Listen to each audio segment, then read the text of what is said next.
When you're weary, feeling small, when tears are in your eyes, I will dry them all.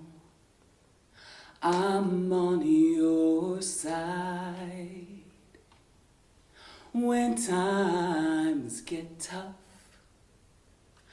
and friends just can't be found, like a bridge over troubled water, I will lay me down. Like a bridge over troubled water, I will lay me down. When you're down and out, when you're on the street, when evening falls so hard, I will comfort you. I'll take your part. Oh, when darkness comes and pain is all around, like a bridge over troubled water, I will lay me down. Like a bridge over troubled water, I will lay me down. Sail on, silver girl, sail on by. Your time has come to shine. All your dreams are on their way.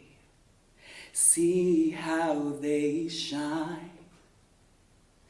Oh, if you need a friend, I'm sailing right behind, like a bridge over troubled water. I will lay me down, like a bridge over troubled water. I will lay me down, like a bridge over troubled water. I will lay me down.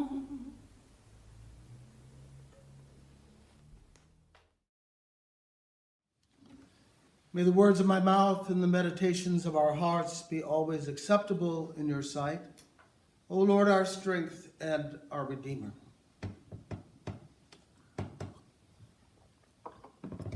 I know I've quoted John Lennon before in his saying that life is what happens while you're making other plans.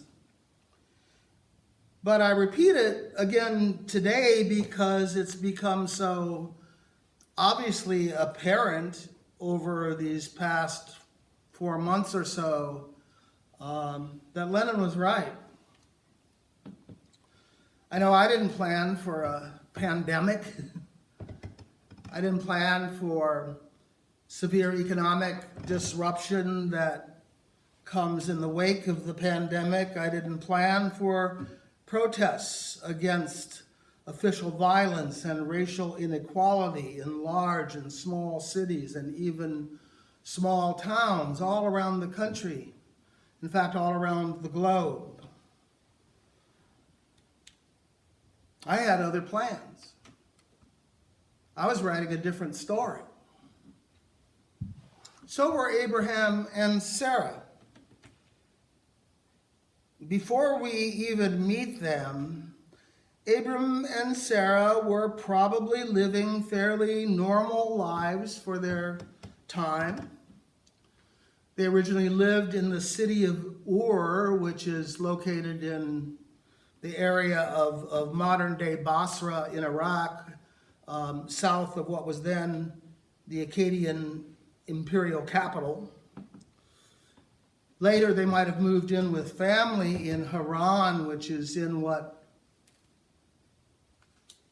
is modernly called Turkey. But then God calls. Plans have to be rewritten. The story of a couple in a Mesopotamian city becomes the story of a nomad searching for a promised land. A childless couple whose descendants, God had said, would be as numerous as the stars of the sky and the sands of the desert. But that wasn't working out very well either. Sarah remained childless, and Abraham feared that a slave in his household would end up inheriting everything he had. He didn't know what to do. So he tried to rewrite the story. Sarah helped him. She gave her maid Hagar to bear a child for Abraham, which she did. The boy Ishmael, we know. But that attempt to correct reality, to go along with his expectations, still hid what was coming, still hid what was God's plan. And that brings us to today's lesson. Whether it was the Lord who appeared or otherwise three men, it says both, or maybe it was the showing forth of the one and the appearance of the others, Abraham and Sarah are told that they will have their own child. And Sarah laughs, it says. That's a great scene. I mean, I can picture Abraham standing and listening to the Lord, or the three men just outside his tent, and Sarah inside the tent, overhearing the conversation, and she's picturing to herself what this was going to be like. She sees herself standing there at age 91 with Abraham at age 99, naked and waiting for pleasure. It had to make her laugh, or else she was going to cry, probably. Life is what happens when you're making other plans. Peter and Andrew, James and John, Philip and Bartholomew, and the others as well were making other plans.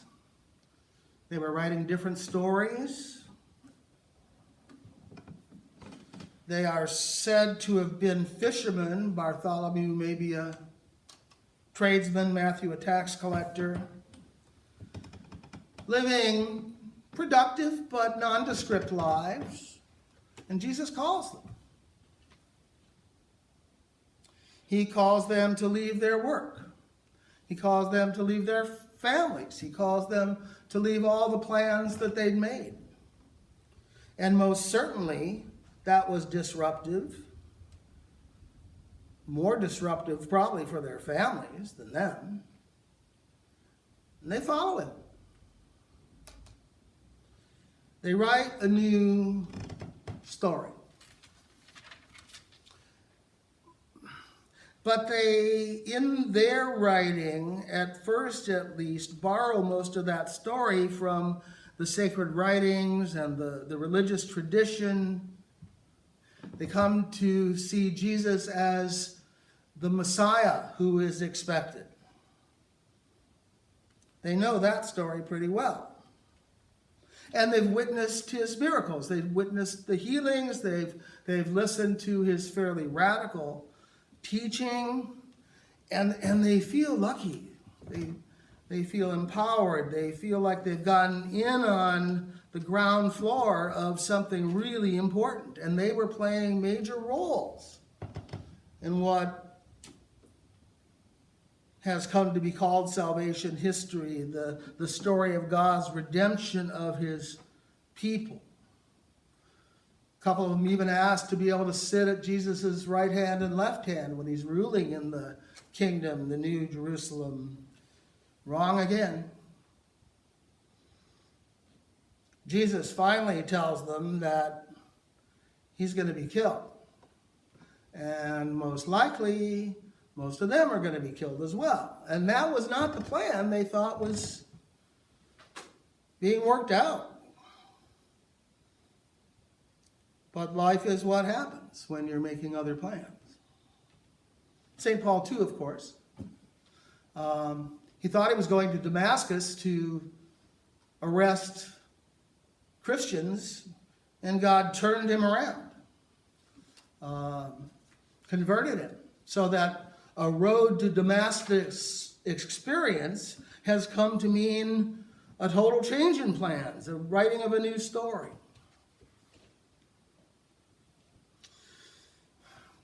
Thinking about this, I kind of think that maybe our plans, the plans we have in our head for how our life's going to go, the stories about ourselves that we tell ourselves out of which those plans arise, are a little like conspiracy theories. And I have a kind of conspiracy theory about conspiracy theories. I think conspiracy theories are explanations for events, usually troubling events, that we tell ourselves to comfort ourselves in a way, because even if things are bad, it makes you feel more secure to think that someone is in charge of all that. That someone's in control. Instead of problems just arising on a random schedule, processes happening that we don't understand and seem like chaos. At least if someone broke it, someone ought to be able to fix it. If things can just be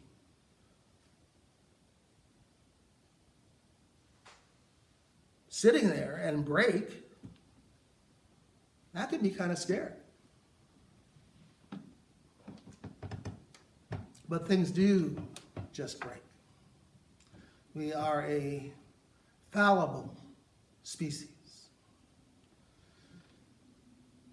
And the call of Jesus, the call of God, the intent, I believe, in our creation is to see that when we break, we try to break open. Most things that happen, good, bad, or otherwise, are out of our control. It's even just our personal judgment that they are good, bad, or otherwise. They just are. And we are basically called simply to discern the reality that we're in and not try to create our own reality. Even people of faith can get turned around like that. Sometimes religion can be like a conspiracy theory. We think of good fortune as a kind of reward. We think of bad fortune as a kind of punishment.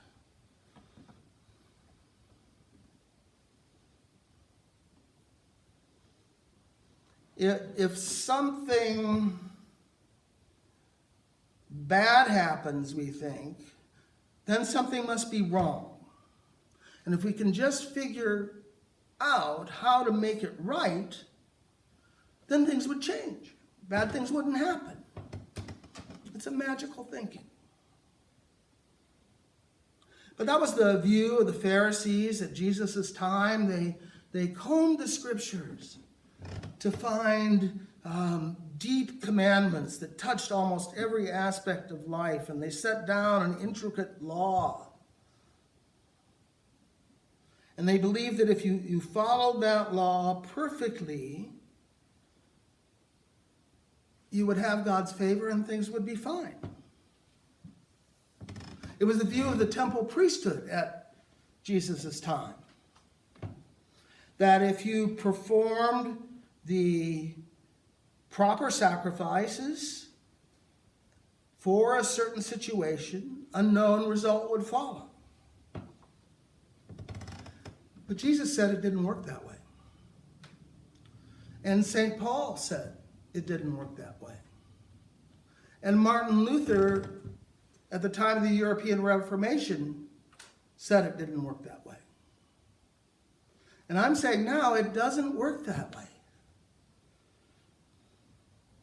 The world doesn't happen to us. Reality doesn't happen to us. The world is there when we show up. Reality is what it is, as it is.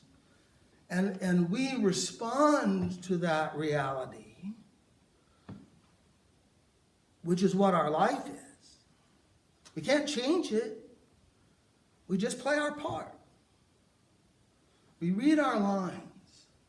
And God is both the author and director of that play.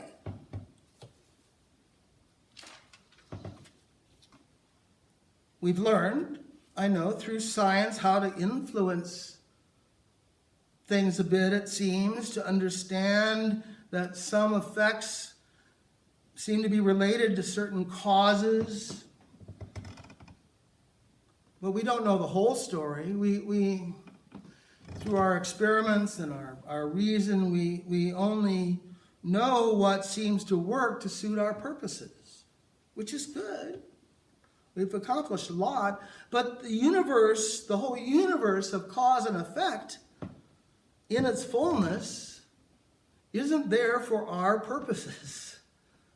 And the complexity of it all is beyond our comprehension. And that's okay.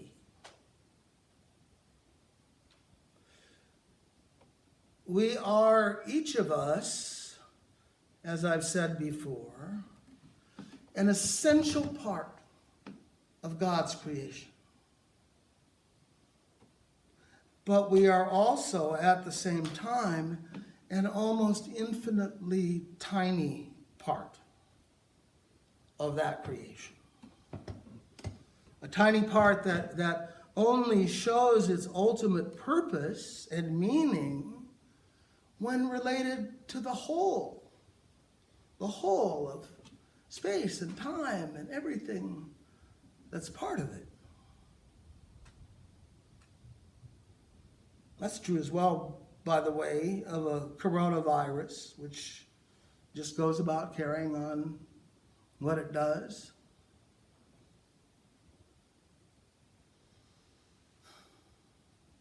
And it's true also of all the suffering that arises from our fallible human nature. Suffering is a part of creation as well. It's not a mistake.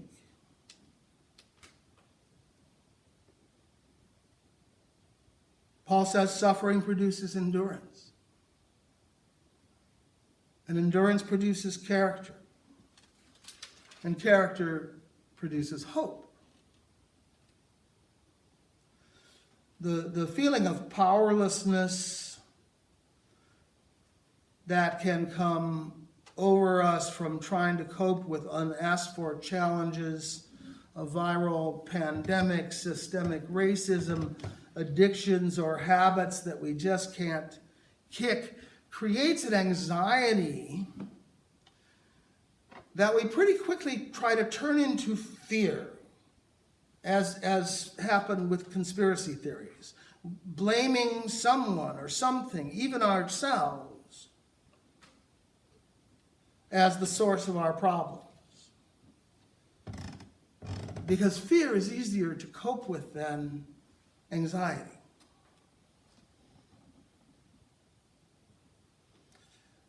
John says, however, that perfect love casts out fear. And Paul continues in the letter that we read today to say that hope does not disappoint us because God's love has been poured into our hearts through the Holy Spirit that has been given to us. So love is what we're for in this world. It's in that love and through that love that we meet the world as it is, the world that God so loved that he gave his only Son. It's in that love that we can find the life that is truly happening, really happening. And just let go of all the other plans. Thanks be to God.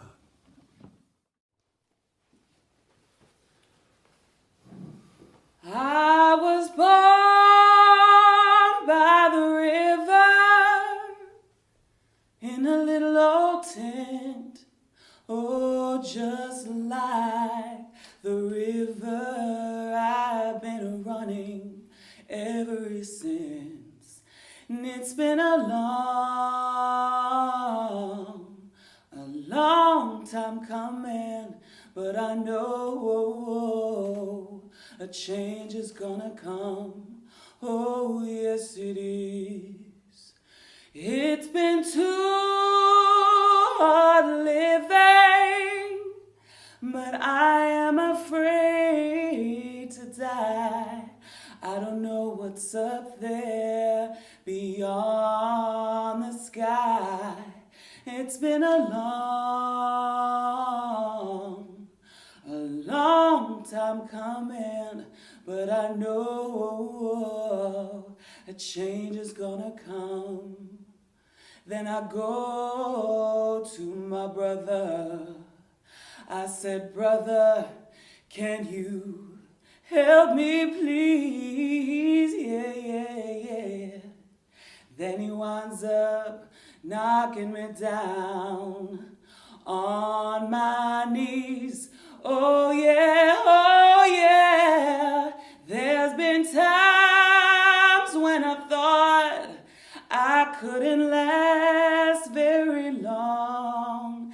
And then somebody said, you better carry on. It's been a long time coming, but I know a change is gonna come. Oh, yes, it is.